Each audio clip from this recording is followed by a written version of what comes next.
Good. And most of those were useful, oral or written.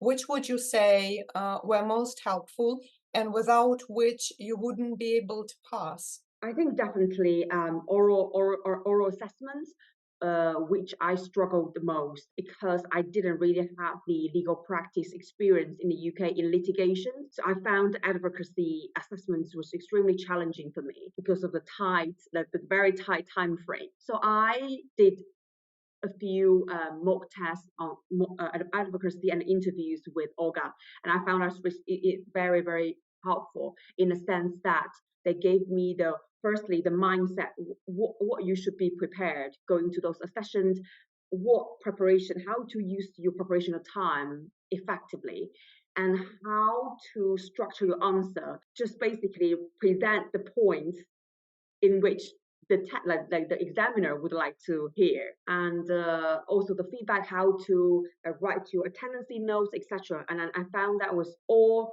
I learned that in a very systematic and structured way, and then I found that really, really useful.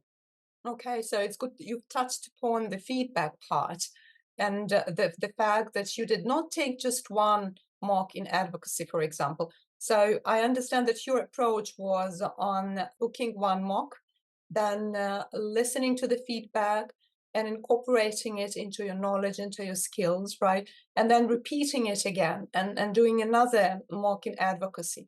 And the same approach you practiced with the interviews. Is that true? Yes, yes, that's absolutely correct.